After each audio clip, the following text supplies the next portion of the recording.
Hello and welcome to Narrow Gauge in the Garden, and in this episode we're looking at horticulture and how you can put a railway into your garden without it overpowering the visual effect. Here I am on the Isle of Westland, and believe it or not, all around me is a very comprehensive railway system.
Andy, you've got so much plant life in here that I can't actually work out what the track plan is. I can only see a few small bits at one time.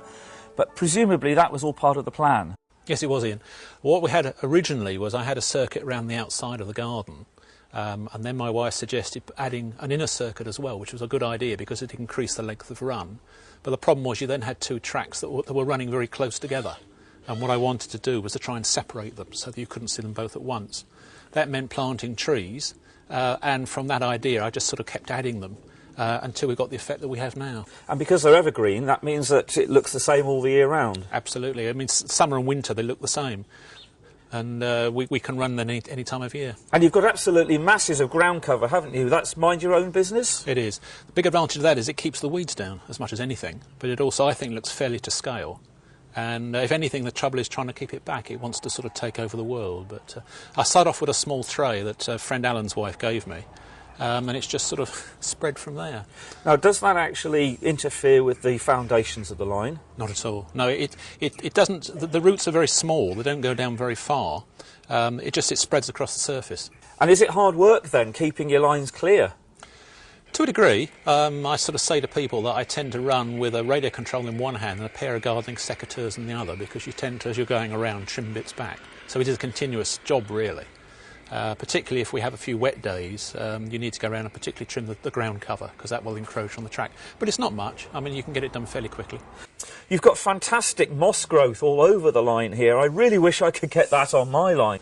You might not want it, actually, because it is too good. It tends to be the track that's in the shade. Because we got trees around here, the moss just runs riot, and if anything, after a wet day, you have to go around and clear the flangeways, otherwise you have derailments. Now, some of my favourite plants, the ones I don't think I've ever seen before, in this country at least, are these small conifers behind you. Perhaps you could tell us a little bit about them, what they are.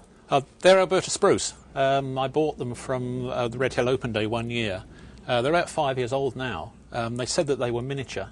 And so far they've proved true, although I think they're going to have to be sort of trimmed down height-wise as time goes by.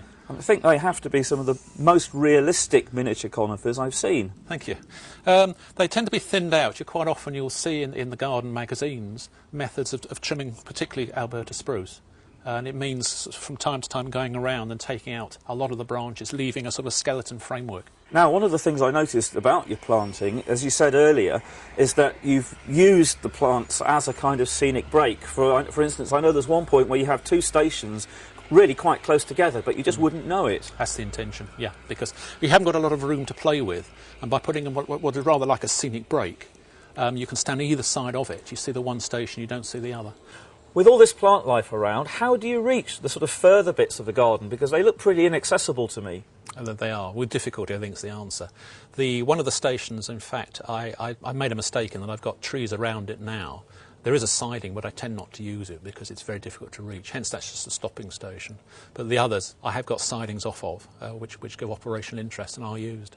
And you can actually walk on the track, I believe, to reach some of these places. You can, yeah. The track is on a brick base. I used individual bricks, which are laid side by side and then cemented in. And it does mean then that you can walk on that. Also, that the main station is on paving slabs, and once again, they will support people's weight. So you need to be able to get around because you've got to trim the plants. So it had to be designed that it could be walked on. And I think it was Peter Jones, wasn't it, who talked about this idea of inness. Yeah, I think he had a good point there, and it's certainly an idea which I tried to follow. The idea that real railways do not just run on a flat landscape. The landscape is around them, and they're built into it. The railway's not just laid on it. And I think you really have got that superbly. I love the way some of the trees almost create an archway over the line. Thank you. Yeah, that was an idea I got from when I was driving on the Bala Lake Railway. There's a lovely section there through Oakwoods where the trees almost meet overhead. And I like that so much that I brought the idea home and tried to recreate it. Originally with thyme plants, but that didn't work, so I've now gone for the fir trees and that. It doesn't have to cost a lot, does it, doing a garden like this? No, a lot of it's timing.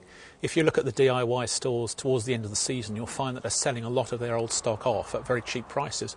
A lot of these were $1.99 or less, and it tends to be I was buying them as much on price as anything else, because what tends to happen is if you prune them, either they survive the pruning or they don't. Well, that's the way you find out which are suitable. So I just tended to buy anything that looked as if it was small-leaved and suitable, and by experiment work out what would stay and what wouldn't. Now, when you have got this double loop that you fitted into the garden here, it all hinges on one particular point, doesn't it? And that's the crossover. Am I right in thinking that you've hidden that on purpose? Indeed, yeah. I had to have a crossover made by Kingsway to get the angle right, but the idea was that I didn't want the eye drawn to the crossover because it's a sort of a feature that would draw people to it. By putting some of the large trees in front of it, you don't see that.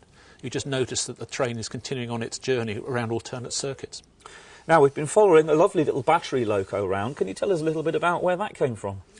That, I think, was a PJ Engineering loco, which he built. I think it's number 2 that he made.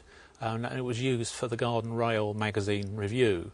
After that, I happened to see it down at Kent Garden Railways, which is just down the road from me, it was being sold. And having looked at the detail on it and in the cab, I just couldn't resist it. As well as the double loop, I see you've got 2 terminus stations. Now, how do they fit in? Do you run end to end?